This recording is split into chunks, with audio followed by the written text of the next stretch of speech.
现在一个非常现实的选择放在我面前，我觉得我们也要克服内心深处的道德洁癖，去接受这件事情。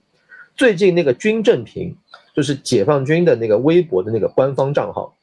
连续发了几篇文章，里面明确讲了什么，日本突破无核三原则，日本突破哪些原则之后，广岛、长崎昨天发生的事情可能降临在明天日本的身上。我认为这是一个重大的进步。我觉得现在的中日状况正在进入到一个非常微妙的转捩期，或者说是一个转折的阶段。什么叫转折的阶段呢？中日关系是可以有不同的走向，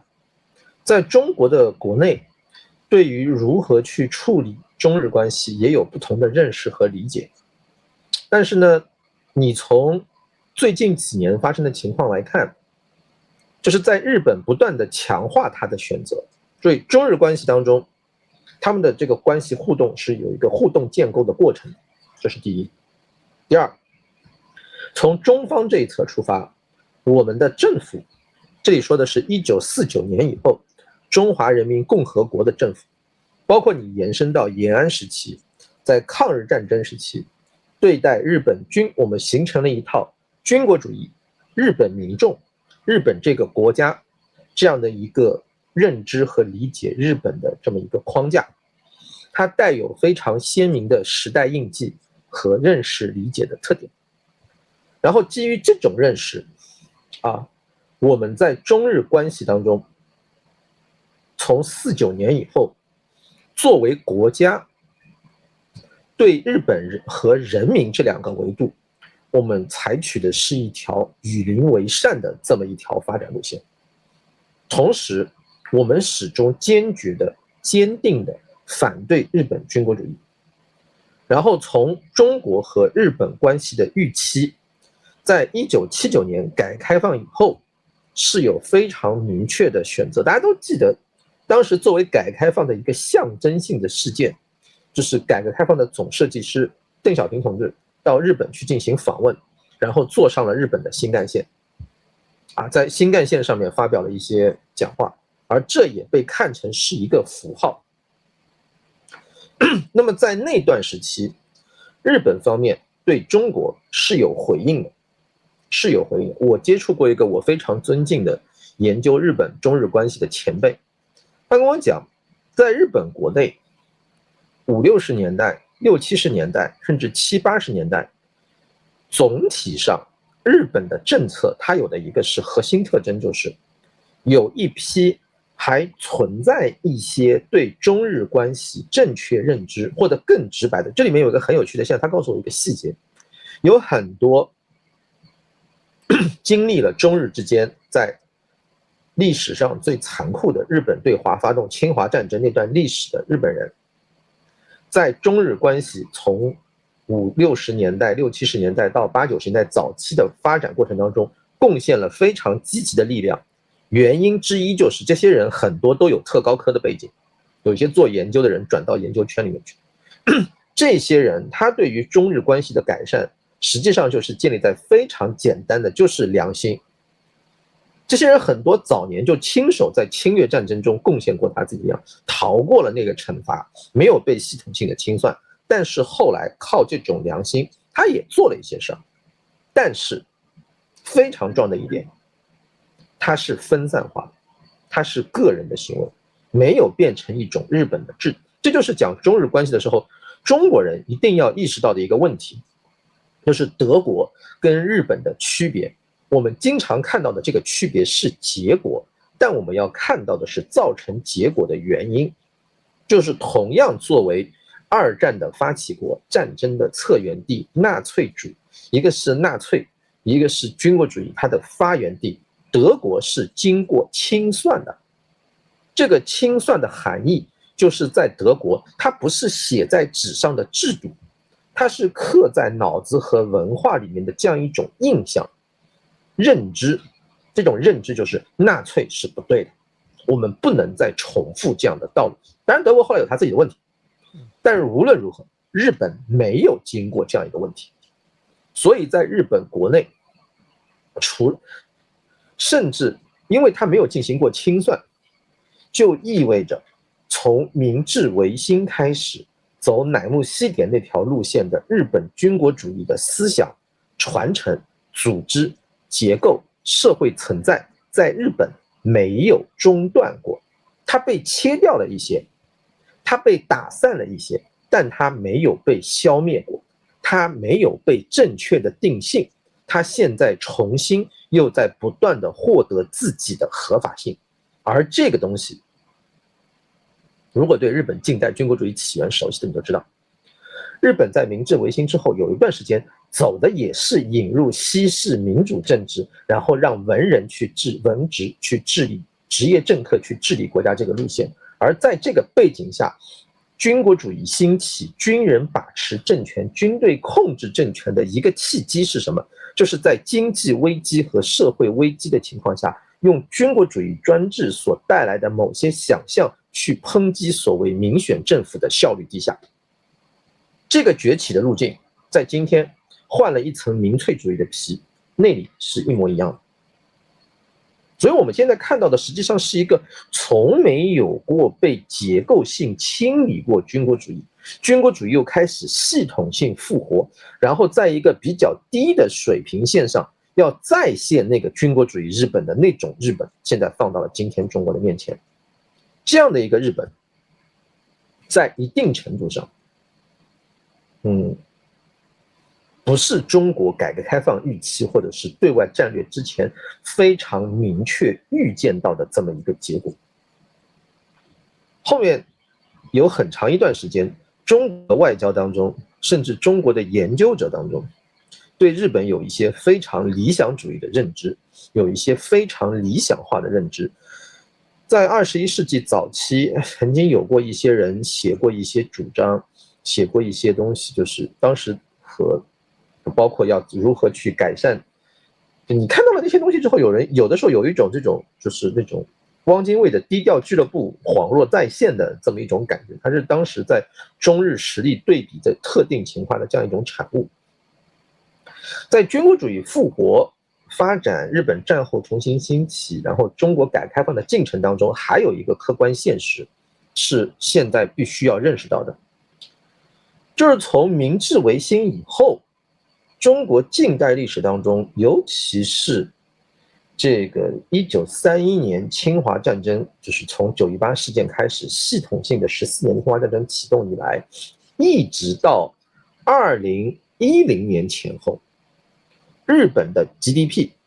日本的经济体量、日本的工业实力、日本的科技、日本的军事，乃至于日本的文化，普遍被认为是凌驾于中国之上的。中国重新获得对日本的实力上的优势，是2016年以后的事情，也就是说，到现在满打满算不超过20年的时间。这带来了一个问题，什么问题呢？就是中日双方都有认知的错位，就是他的认知和他的实力是错配的。日本那边的情况是，他的实力已经不足以支撑起他的野心，他对中国已经没有那种优势了，但是他沉浸在一个虚假的信息茧房里，坚定地认为他仍然可以为所欲为。而中国这边要考虑清楚，其实您提出了一个非常重要的问题，这个问题我有的时候也经常问自己，我们究竟要怎样？我们究竟要把日本变成什么样？我们对日本的想法是什么？标准答案是我们还没有想清楚，我们正在想。为什么？因为您就是我说的直白一点，这个世界上不是所有的国家都有资格想清楚去对待另一个国家，我究竟要它如何的。没错。通常情况下是什么？通常情况下是你有了足够的余裕，你的实力优势足够明显，你有了足够多的资源之后，你才有资格去想说我要跟他处成一个什么样的关系。尤其是那个他是一个有问题的强国邻国，而且跟你的文化背景差异极大。我们现在日本其实是一道考题，是中华民族伟大历史复兴进程过程的一道考题。这道题对我们来说实际上是一套全新的题。就很多时候我们经常会去讲啊，像中国的几千年的历史，历史上这个汉唐盛世，尤其是唐朝啦、遣唐使啦、东渡啦，那些经验意义不大。为什么？因为那部分的历史日本是没有记忆的，这是第一，它没有那部分记忆。日本不仅仅是对战后历史的记忆有问题，日本这个国家对历史本身就是有问题的。他那个历史不是历史，不是中国人想象中的那种历史，他那种历史观跟我们是不一样的，它是一种裁剪的功能主义的历史观，就是把历史当成一个随意打扮的小姑娘，我想记就记，我想用就用，时间长了，它真的变成习惯了，这个习惯会带来一个非常恐怖的后果，当然这后果一般情况下它掩藏起来了，就是他自己是真的不知道什么是历史的真相的，他甚至真的不相信历史有真相，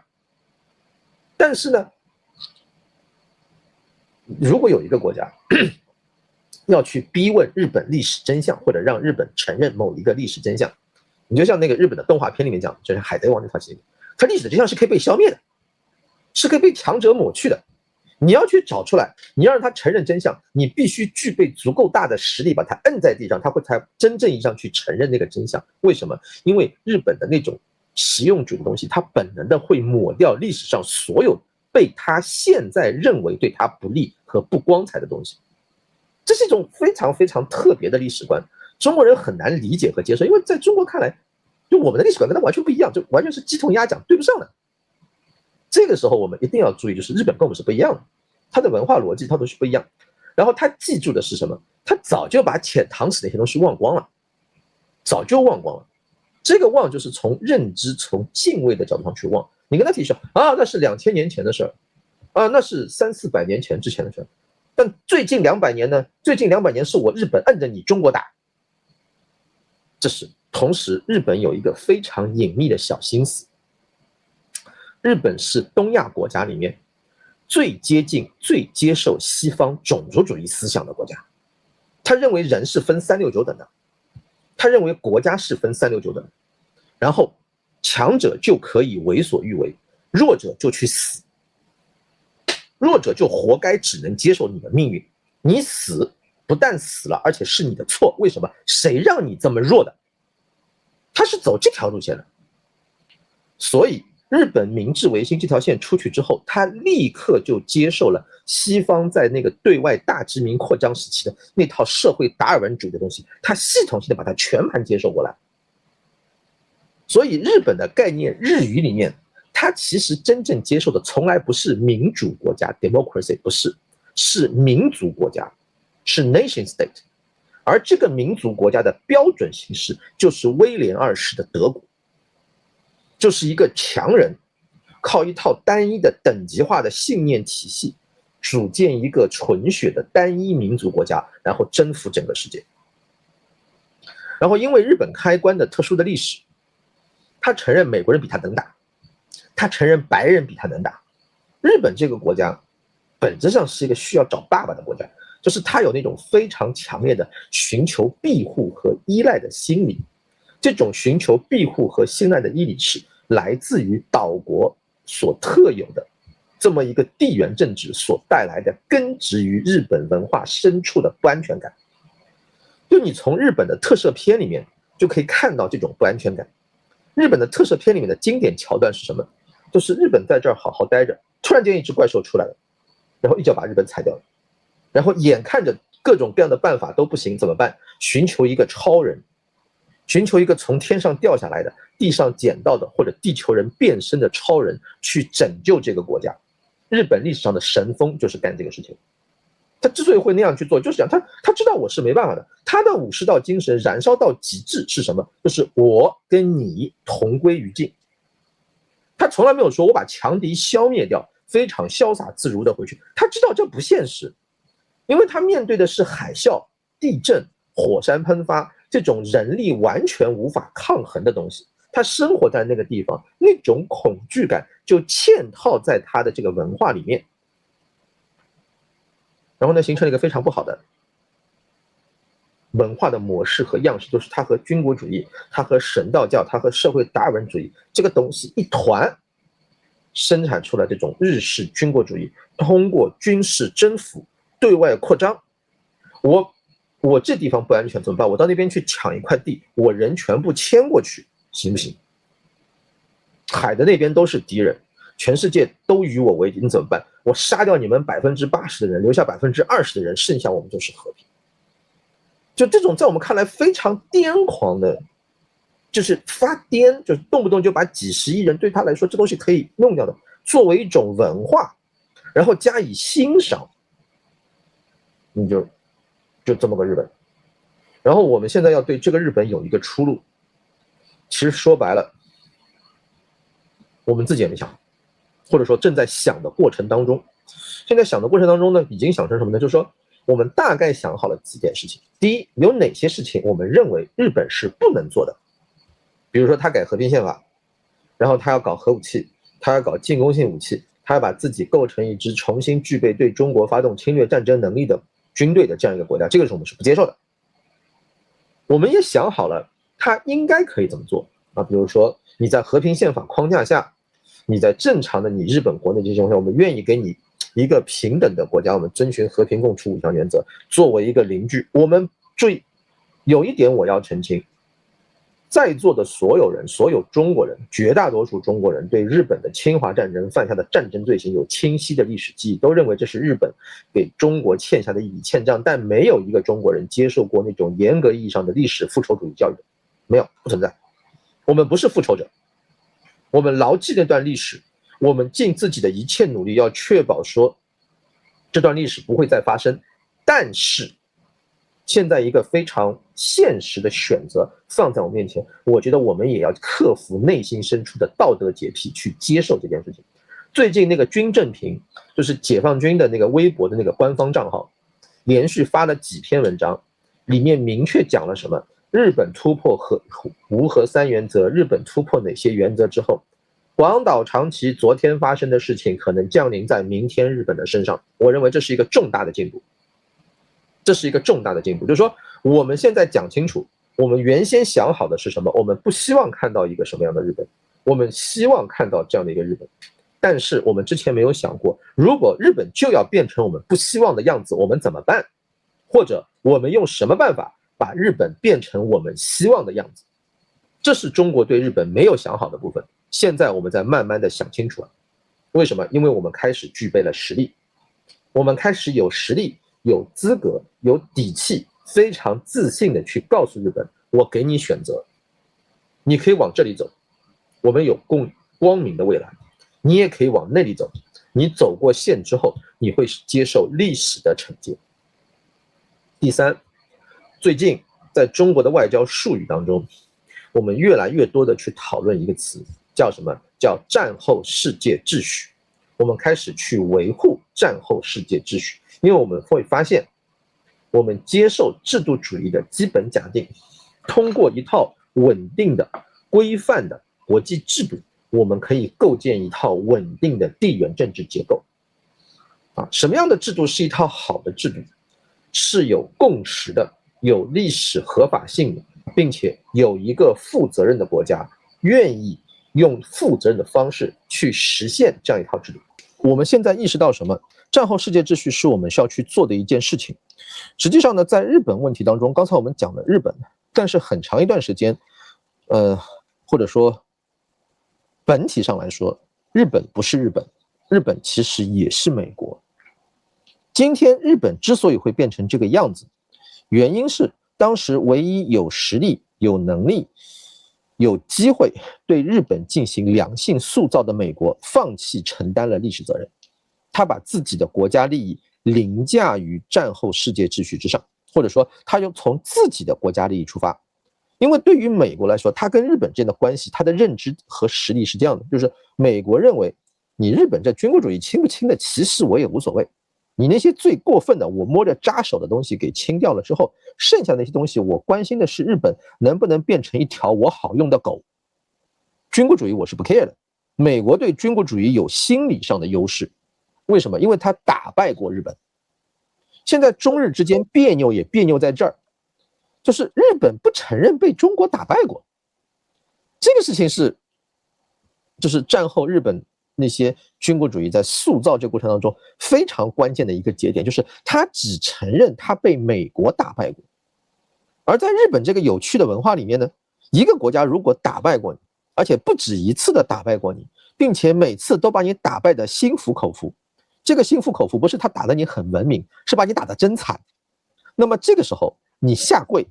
你讨好，你做他的仆人，你为他服务，在日本的文化中是自洽的，他没有任何的矛盾点。而像中国，在中国他不是说被中国打败，日本在中国的问题在哪？这就是最吊诡的一点，所以大家也要了解。刚才我说了一堆日本人跟中国人不一样的地方，但是日本人他也是人，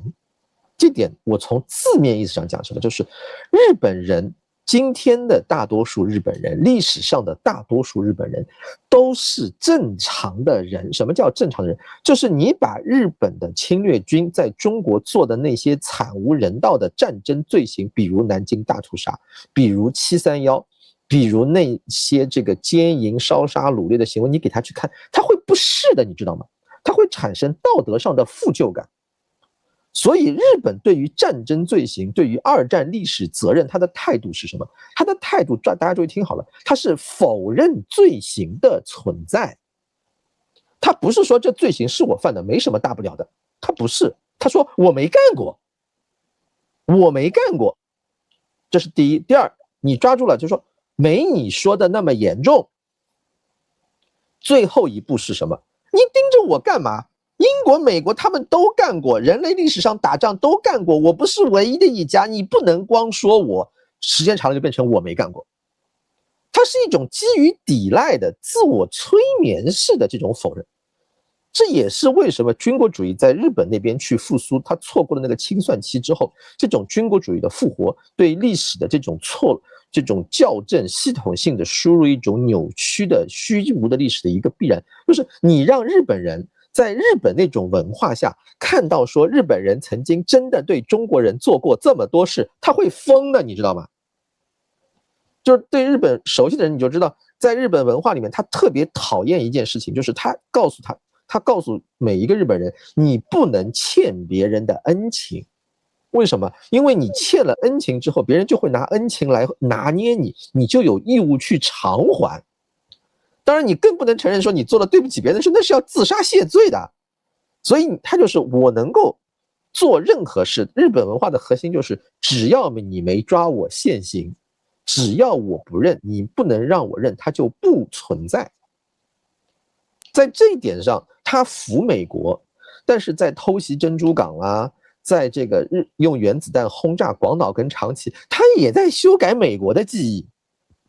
他也不去夸大日本这个在巴丹死亡行军的时候弄死了多少美国兵，弄死了多少英国兵，他也在修改那部分记忆。日本军国主义的复活本质上是日美合谋的结果。我们所以今天表面上说中国说我要对日本怎么样，你的实力不是说你赢过了日本你就有资格说这句话的。因为你对日本的清算弄着，他会撞到一个人，他会撞到美国。为什么？因为日本会说这件事情当年是美国定的，比如说琉球是美国交给我管的，你找美国去。解决日本问题，解决和日本的关系问题，你会发现绕一圈，他又绕到美国这边来了。实际上，日本这个问题，从国际关系的角度上来讲，中日关系要走向健康化，要走向正常化，要面临的最大结构性障碍其实是美国在亚太地区构建的那个冷战军事同盟体系。日本跟美国的关系就是这样的，日本是有那种撒娇文化的，我是下级，你是上级，我是下面的人，你是我主人，你有什么资格当我主人？你要替我擦屁股的，我可以替你干脏活，但是偶尔你也要证明一下你有资格当我的主人。我去跟中国打交道，你要偏袒我的，你不偏袒我，你怎么好意思做我的主人呢？他有这种文化的基因在，所以我们要去战后世界秩序这块东西，然后我们要去弄它，要做3个方向的能力建设。第一个，国际法能力的建设。就国际法是什么？国际法就是强国意志的体现。中国今天已经强到了，我们可以用我们的意志去执行、去推进国际法的落地，但具体怎么操作，需要能力体系。